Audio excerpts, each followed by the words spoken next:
এমন সুন্দর বৃষ্টির দিনে কি খিচুড়ি না হলে হয়? তাই মাংস নিয়ে মাংসটা কষায় ফেললাম প্রথমে।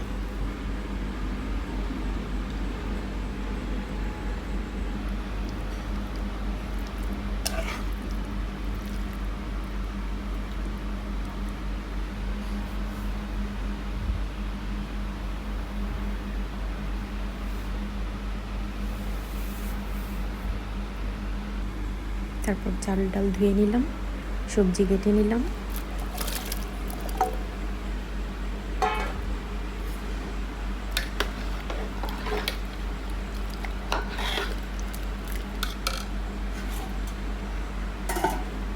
হয়ে গেল সবজি খিচুড়ি, গরুর মাংস।